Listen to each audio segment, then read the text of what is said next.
जय श्रीराम. आज श्रीरामचरितमानस भाग 273.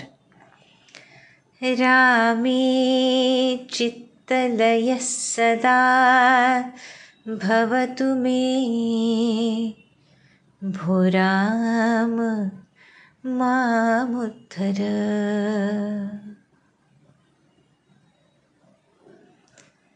असा चित्तलय ज्या भक्तांचा होतो किंवा व्हावी अशी तीव्र तळमळ असते, ज्यांचा अशा रीतीनं उद्धार निश्चित करतात भगवंत,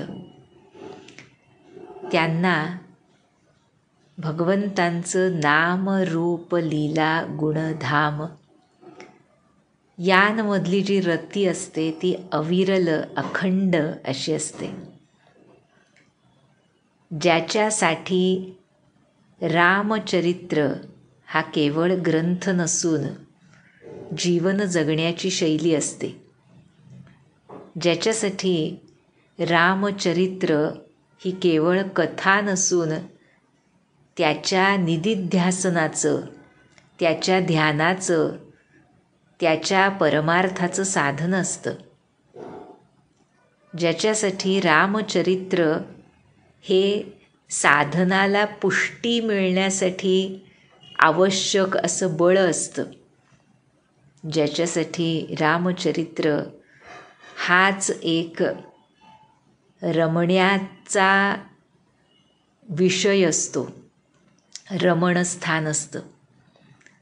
आणि अशा भक्तांचा चित्तलय झालेला त्यांना वेगळेपणानं सांगता येत नाही, आणि म्हणूनच ते अखंड समाधानात असतात. अखंड समाधान हाच त्यांचा स्वभाव विशेष असतो. आणि असे समाधान पावलेले तुलसीदासांसारखे संत रामचरित्र लौकिकार्थानं त्याला विराम मिळाला तरीसुद्धा अखंड दृष्टीपटलासमोरून त्यांच्या जात असल्यामुळे विविध रामचरित्राचे पैलू ते आमच्यासमोर आणत राहतात. रामचरित्राला पूर्ण विराम कधी मिळत नसतो. भक्ताच्या दृष्टीनं जसं आपण काल बघितलं, भक्तांसाठी रामायण हे नेहमी प्रेझेंट टेन्समध्ये सुरू असतं, वर्तमान कालात सुरू असतं. त्यांच्यासाठी रामायण हा इतिहास नसतो कधीच, खरं नाही का? भक्तांसाठी जर रामायणासारखे ग्रंथ ऐतिहासिक झाले तर मग भक्तीसुद्धा इतिहास जमा होईल, नाही का? त्यामुळे त्यांच्यासाठी हा इतिहास नसतो, त्यांच्यासाठी हा वर्तमान असतो, जो अखंड त्यांच्या हृदयपटलावर सुरू असतो भगवत कृपेनं. तेच त्यांचं जीवन असतं. आणि म्हणून तुलसीदासांसारखे संत असे विविध पैलू रामायणाचे आमच्यासमोर आणतात. त्यामध्येच आताचा जो संवाद आपण काल शेवटी म्हटलं, आमचे शिवशंभो आणि पार्वती माता यांच्यातला एक गोड संवाद यानंतर सुरू होतोय, ज्यामध्ये एका दृष्टीनं शिवशंभो रामायणाची सांगता करतायत. बरं का? तो संवाद अगोदर बघूया. काय बोलतायत दोघे हे त्यांनाच नतमस्तक होऊन त्या दोघांच्या आशीर्वादानं, त्यांच्या परवानगीनं जाणून घेण्याचा प्रयत्न करूया. सांगतायत शिवभगवान. गिरिजा सुनहु बिसदयः कथा, मैं सब कही मोरी मति जथा. रामचरित सतकोटि अपारा, श्रुति सारदान बरनई पारा. हे गिरिजा ऐक. शिवशंभो सांगतायत की मी ही उज्ज्वल अशी रामकथा मोरी मती जथा, बरं का, यथामती माझ्या बुद्धीनुसार पूर्णपणे तुला विशद करून सांगितली. पण श्रीरामांची चरित्र कशी आहेत? सतकोटी अपारा, शतकोटी प्रविस्तरम म्हणतो ना आपण, तशी अपार अशी ही चरित्र आहेत. त्यामुळे श्रुती म्हणजे वेद आणि शारदा हे सुद्धा त्या रामचरित्रांचं वर्णन पूर्णपणे करू शकत नाहीत. का बरं? हे पुढे गिरिजेला सांगतायत. म्हणाले, राम अनंत अनंत गुणानी, जन्म कर्म अनंत नामानी, जलसी कर महिर जग निजाही, रघुपती चरितन बरनिसी राही. भगवान श्रीराम हे अनंत आहेत, अनंत गुणांचे स्वामी आहेत. त्यांचा जन्म, त्यांची कर्म आणि त्यांची नामंसुद्धा अनंत आहेत. हे गिरिजा, पाण्याचे थेंब आणि पृथ्वीचे धुलीकण हे मोजता येऊ शकतील, पण रघुनाथांचं चरित्र मात्र वर्णन करूनही संपू शकत नाही. याचाच अर्थ जसं म्हटलं, प्रेझेंट कंटिन्युअस टेन्समध्ये रामकथा सुरू आहे. अनंत आकाशगंगा आहेत, अनंत लोक आहेत. आपल्याला बालकांडामध्ये तुलसीदासांनी सांगितलं, कुठेतरी ही रामकथा अखंड सुरू आहे आणि मुख्यत्वे करून भक्तांच्या हृदयामध्ये ही रामकथा अखंड सुरू आहे. आमच्या शिवभगवानांच्या मनःपटलावरचे राजहंस कधीतरी विराम पावतील का? त्यामुळे ही कथा अशी अनंत आहे असं शिवभगवान सांगतायत. आणि गिरिजा मातेला सांगतायत, माहीत आहे का तुला ही कशी आहे रामकथा? बिमल कथा हरिपददायनी,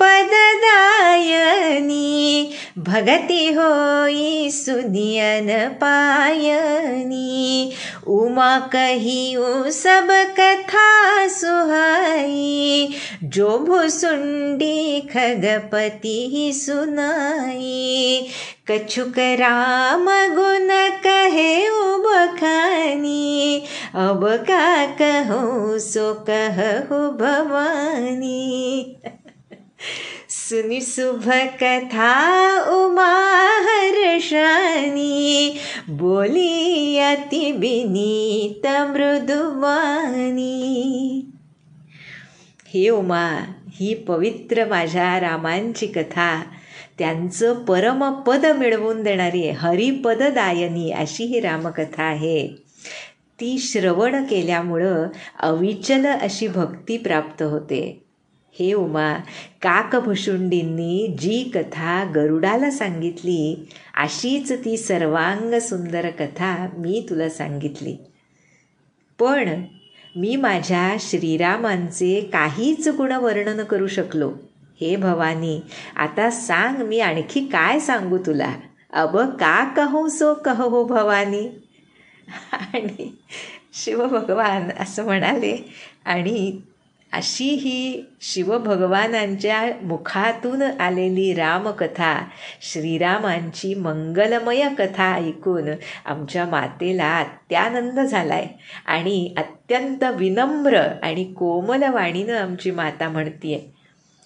जसं म्हटलं, रामचरित्र हे अखंड आहे. कशामुळे अखंड आहे? तर हे उमा महेश ती अखंड गात आहेत आणि त्यांनी ती कथा अखंड जिवंत ठेवली आहे. त्याची अविरल धारा ही शिवपार्वतीच्या हृदय कमलामधून अखंड वाहते, म्हणून ती अविचल आहे, म्हणून ती अखंड आहे. त्यामुळे असं जेव्हा शिवभगवानांनी सांगितलं तेव्हा आमची माता काय म्हणाली? त्यामुळे आता पुढे श्री पार्वत्युवाच असा हा संवाद आहे. पार्वती माता बोलतीये. पहा बरं काय म्हणतीये. धन्य धन्य मै धन्य पुरारी, सुनेऊ राम गुण भवभयहारी. हे त्रिपुरारी, मी धन्य झाले, धन्य झाले. कारण काय? तर भवसमुद्र त्याचं भय, जन्ममृत्यूचं भय हरण करणाऱ्या श्रीरामांचं चरित्र मी तुमच्या मुखानं ऐकलं. त्यामुळे तुम्हरी कृपा कृपायतन अब कृत कृत्य न मोह, जानेउ राम प्रताप प्रभु चिदानंद संदोह। नाथ तवानन ससी स्रवत कथा सुधार घुबीर, श्रवण पुटन्हि मन पान करी नहीं अघात मति धीर। आहा, हे कृपाधाम, पार्वती माता म्हणतीये की तुमच्या कृपेमुळे मी कृतकृत्य झाले. आता न मोह, आता मला कोणताही मोह उरला नाही. खरं ना, काय ही रामकथा कलियुगापर्यंत पोहोचावी यासाठी मातेची ती लीलाच आहे असं वाटतं ना. प्रत्यक्ष शिवभगवानांच्या शक्तीला कधीतरी मोह निर्माण होऊ शकतो का? पण आई ना ती. त्यामुळे आमच्यासारख्या लेकरांची काळजी तिलाच. त्यामुळे स्वतःकडे उणेपणा घेऊन आमच्या मातेनं स्वतःमध्ये मोह निर्माण झाला आणि मी रामांना ओळखू शकत नाही आहे, त्यांची मनुष्य लीला समजू शकत नाही आहे, अशी लीला करून शिवभगवानांकरवी आम्हाला हे रामचरित्र ऐकवलं आहे. काय आहे पहा आमची माता. त्यामुळे इथे म्हणतीये की तुमच्या कृपेनं मी कृतकृत्य झाले, आता कसला मोह उरला नाही. हे प्रभू, सच्चिदानंद प्रभू श्रीरामांचा प्रताप आता मला समजला. हे नाथ, तवानन ससी स्रवत, आहा, तुमचा मुखरूपी चंद्रमा रघुनाथांच्या कथारूपी अमृताचा अखंड वर्षाव करतोय. हे मतिधीर म्हटलंय बरं. आहा हा, शिवभगवान म्हणाले ना, मी यथामती सांगितली. माता आहे ना ती. आपण म्हटलं कशी आहे आमची पार्वती माता. सीता मातेनं वर्णन केलं आहे तिच्या स्तुतीमध्ये. पतिदेवता सुतीय महु मातु प्रथम तव रेखा. हे पार्वती माता, पतीलाच इष्टदेव मानणाऱ्या स्त्रियांमध्ये तुझी प्रथम गणना आहे असं सीता माता अत्यादरानं अतिशय प्रेमानं पार्वती मातेला म्हणाली तिचं स्तवन गाताना.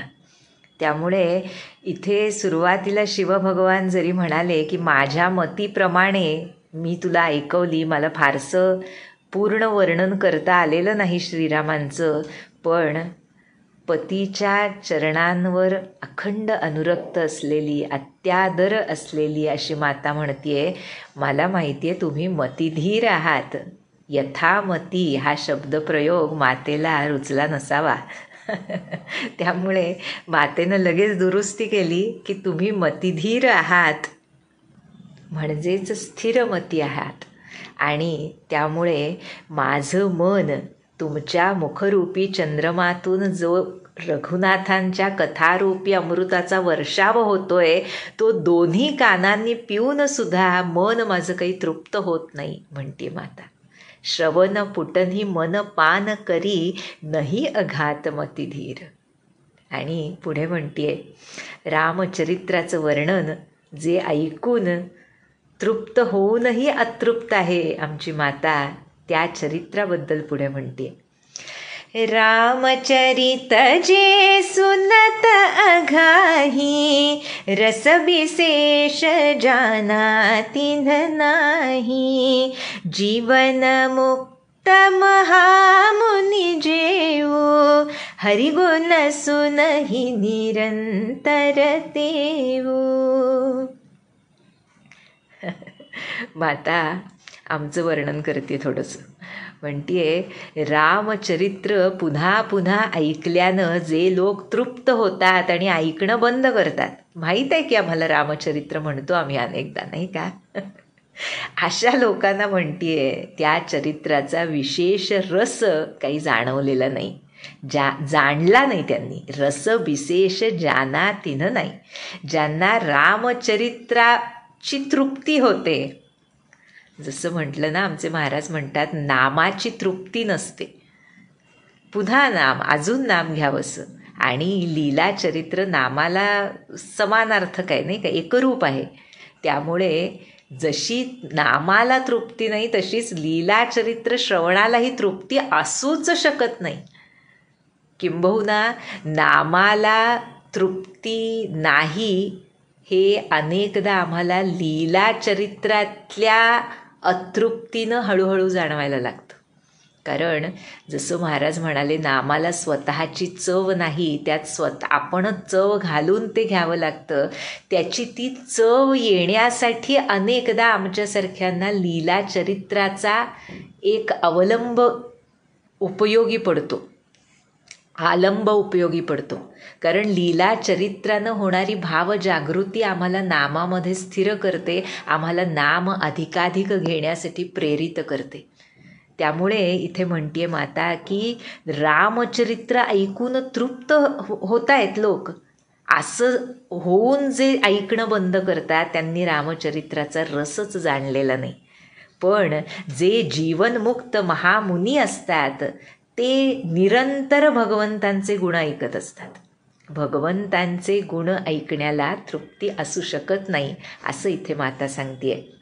पुढे सांगतेय, भवसागर चह पार जो पावा, राम कथा ता कह दृढ नावा, विषयीन कह पुनि हरि गुण ग्रावा, श्रवण सुखद अरु मन भिरामा. रसपान करणं हे अत्युच्च श्रेणीच्या प्रेमी भक्तांचं लक्षण आहे नाही का. इथं जे माता सांगतेय की संसार सागर तरून जाण्याची इच्छा आहे ज्यांची, त्यांना तर म्हणते रामकथा ही मजबूत नौकेसारखी आहे. त्यावर आरूढ होऊन कुणीही हा संसार सागर तरून जाऊ शकतो. श्रीहरींचे गुणग्राम, गुणसमूह हे तर म्हणतीये विषयी लोकांच्याही कानांना सुख देणारे आहेत आणि मनाला आनंद देणारे आहेत. विषयी लोकसुद्धा जेव्हा श्रीहरींचं वर्णन ऐकतात तेव्हा त्यामध्ये आसक्त व्हायला सुरुवात होते. कसं आहे ना, इंद्रिय विषय आणि माया जगातली लौकिक गोष्टी त्यांची खेच इतकी प्रबळ असते अनेकदा की यांसारख्या गोष्टी आम्हाला आसक्त करतायत हे कळत असतं. एखाद्या दिवशी रामचरित्र ऐकलं, एखाद्या दिवशी छान नामस्मरण केलं एका जागी बसून, गुण लीला यांमध्ये रमायचा प्रयत्न केला की कधी कधी असं वाटतं की आता हेच आवडायला लागलं तर आमचा संसार कसा होणार. यालाच मायेचा भ्रम म्हणतात. आणि तेच इथे आम्हाला माता सांगतेय की विषयी लोकांच्या कानांना सुद्धा सुख देणारे, आणि मग त्या कानांना जे सुख खरं वाटतंय त्याला जर आम्ही वश झालो, ह्या रामकथेच्या श्रवणाला जर आम्ही वश झालो, तर मात्र ही रामकथा हा भवसमुद्र तरून जाण्यासाठी मजबूत नौका आहे म्हटलंय मातेनं, आणि मनाला आनंद देणारी आहे, मन अभिरामा. पण ज्यांचा असा विश्वास नाही रामकथेवर, त्यांची काय अवस्था आहे. श्रवणवंत अस को जग माही, जाही न रघुपती चरित सुहाही, ते जड जीवनी जात्मक घाती, जिन्हि न रघुपती कथा सुहाती. आधी म्हणतीये की ज्यांच्या श्रवणवंत म्हणजे ज्यांच्या कानांना रघुनाथांचं चरित्र आवडत नाही असा जगात आहे तरी कोण. अगोदर म्हणाले ना तुलसीदास की असं को जीव जंतू जगमाही, जेही रघुनाथ प्राणप्रिय नाही. आमचे भरत महाराज म्हणाले तिकडे नाही का. शक्य तरी आहे का म्हणतात भरत, राम आवडत नाहीत हे शक्य आहे का. असं को जीवजंतू म्हटलं त्यांनी, तर जीवजंतूसुद्धा असा कोणी असू शकत नाही ज्यांना राम प्रिय नाही. खरं किती फॅक्च्युअल असं हे वचन आहे महाभारतांचं. कारण माहीत असो नसो प्रत्येक गोष्ट मुंगीपासून हत्तीपर्यंत ती त्या रामकृपेनंच घडत असते हे फक्त संत जाणतात.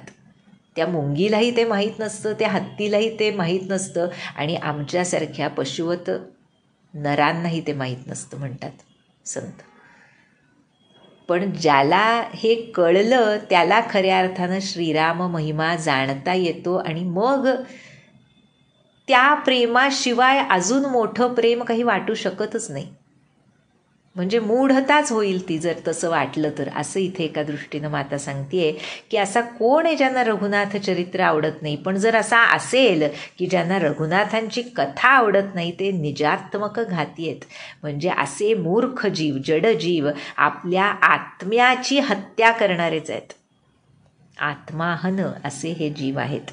आणि नाथ हे तर मी चरित्र तुमच्या मुखातून ऐकलं, नाही का. म्हणाली मगाशी तवानन ससी स्रवत, नाही का. त्यामुळे म्हणतीये हरिचरित्र मानस तुम गावा, सुनी मै नाथ अमिति सुख पावा, तुम जो कहियह कथा सुहाई, काग भुसुंडी गरुड प्रतिगाई. हे नाथ, तुम्ही हे रामचरित्राचं, हरिचरित्राचं जे गायन केलं, आहा, शिवशंभोंनी गायन करून त्याचं श्रवण मातेनं केलं. काय खरंच ते ऐकून म्हणतीये आम्हाला ऐकूनच समाधान. म्हणजे हा त्यांचा प्रसंग डोळ्यांसमोर आला तरी आम्हाला समाधान वाटतं. तिथं तर मातेनं प्रत्यक्ष ऐकलं आहे. त्यामुळे म्हणतीये मला अपार समाधान झालं हे ऐकून. आणि तुम्ही मला म्हणालात की ही सुंदर रामकथा काकभुशुंडींनी गरुडाला सांगितली होती.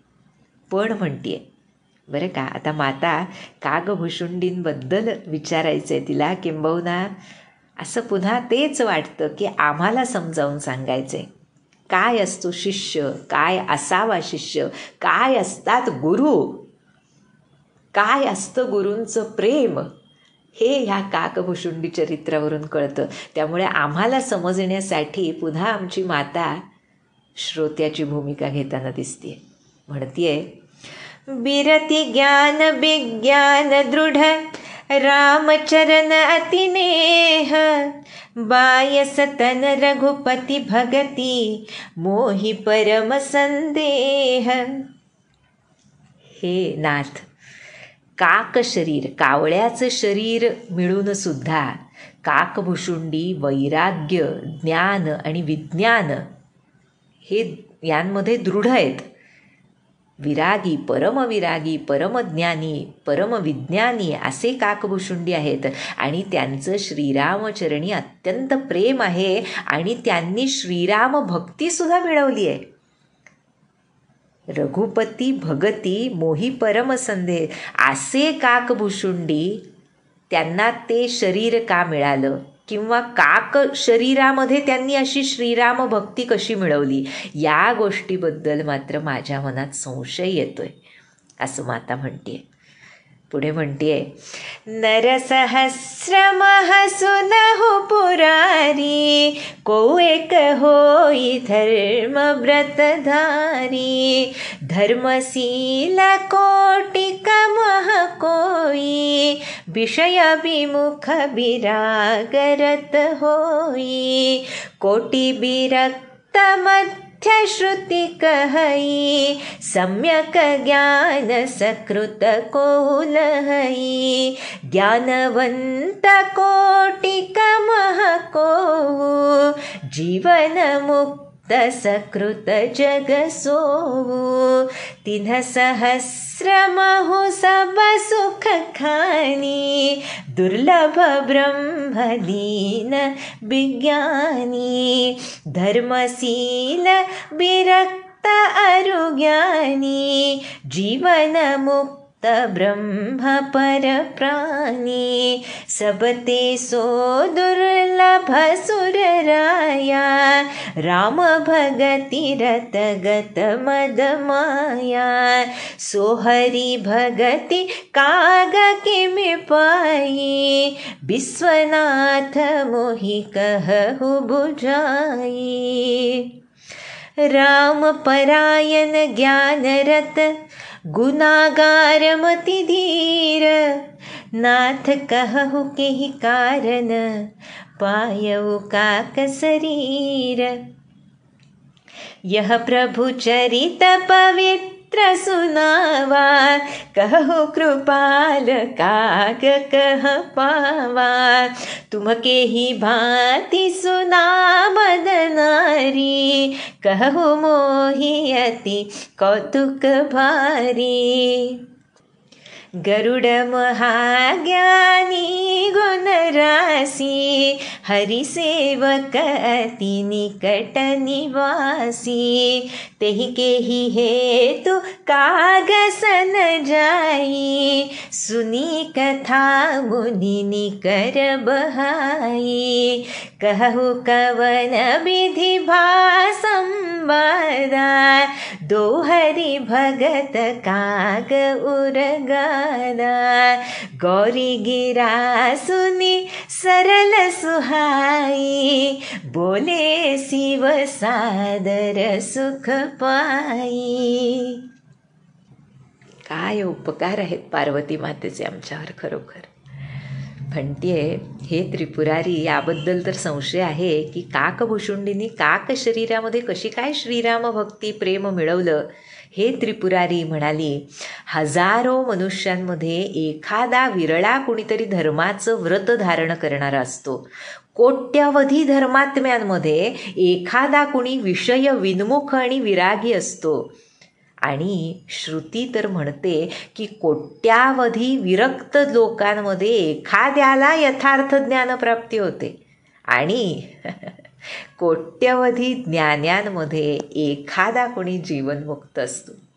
त्यामुळे हे स्वामी, जगामध्ये असा जीवनमुक्त विरळाच असतो. आणि अशा ह्या जीवनमुक्तांमध्ये जर हजारो जीवनमुक्त कल्पले, जे सर्व सुखांची खाण आणि ब्रह्मामध्ये अखंड लीन असतात, त्यांमध्ये जो अखंड सुखोपभोग घेतो, आनंदामध्ये राहतो, ब्रह्माच्या आनंदामध्ये ब्रह्मलीन असतो, असा विज्ञानवान पुरुष अजूनच दुर्लभ आहे.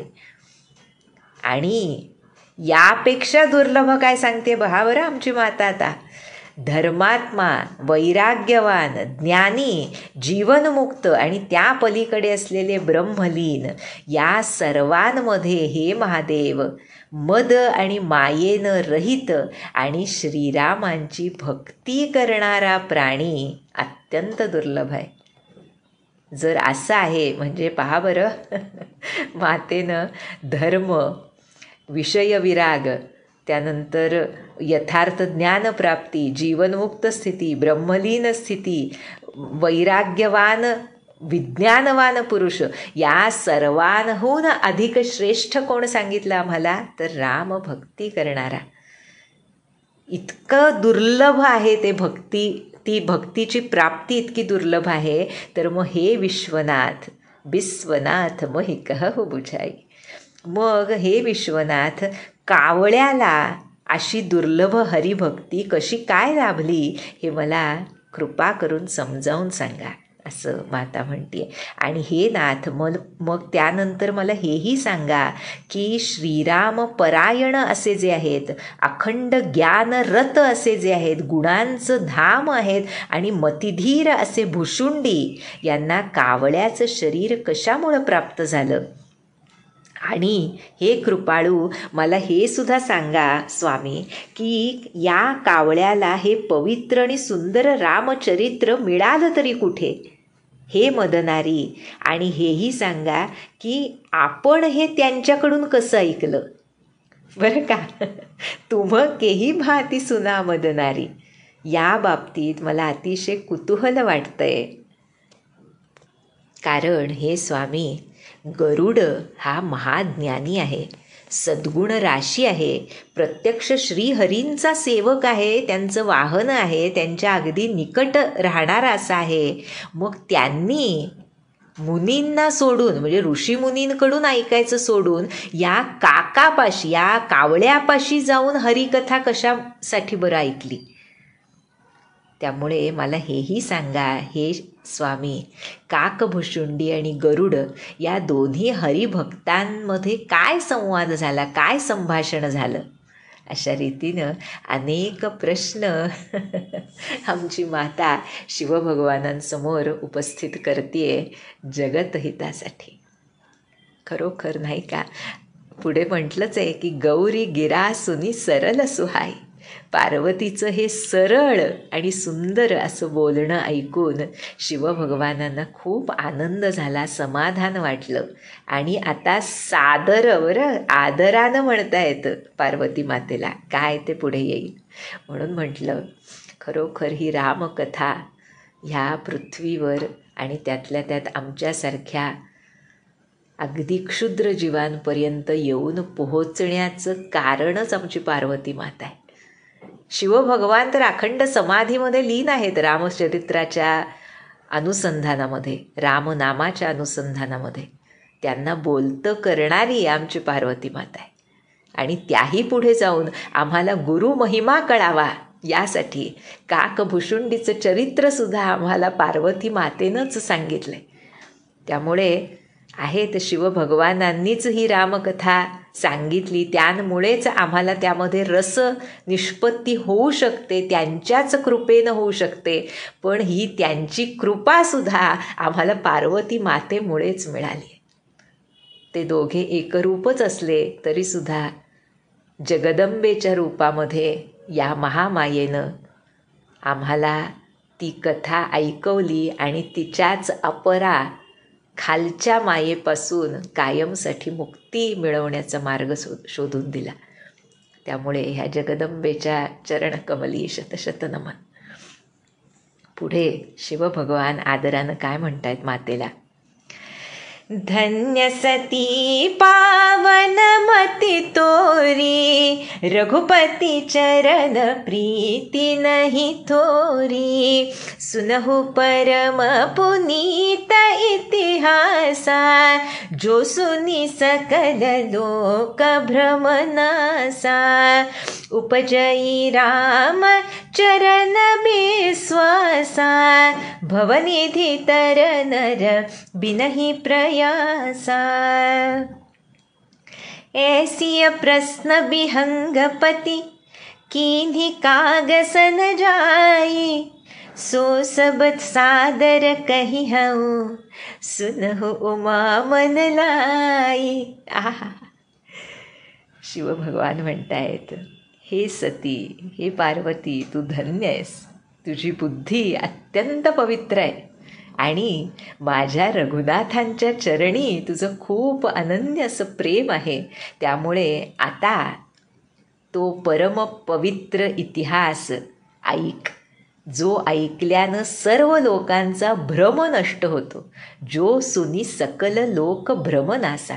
आणि त्याचबरोबर त्याच कथेमुळे, त्या पवित्र अशा कथेमुळे श्रीरामचरणी विश्वास निर्माण होतो आणि विनासायास हा संसार समुद्र मनुष्य तरून जातो. कारण हे पार्वती, गरुडानं सुद्धा काकभुशुंडींजवळ जाऊन जवळजवळ असेच तू जे मला प्रश्न विचारलेस तेच प्रश्न गरुडानं सुद्धा काकभुशुंडींना विचारले होते. त्यामुळे हे उमा, आता ते सर्व मी तुला आदरानं सांगतो. सुन हो उमा मन लाई. हे उमा, तू लक्ष देऊन ऐक. आणि आता आमच्या हितासाठी शिवभगवान काकभुशुंडींचं परमपावन चरित्र उमामातेला सांगतायत. ते काय सांगतात, कसं चरित्र उलगडत जातं, काय सुंदर संकल्प आहे यामध्ये शिवभगवानांचा आमच्यासारख्या सामान्य जनांना तारण्यासाठी. ह्याचं सम्यक आकलन होईल याच पद्धतीनं तुलसीदासांनी ही सुंदर कथा लिहिली आहे, जी आपण पुढच्या भागामध्ये बघूया. जानकी जीवन स्मरण. जय जय राम.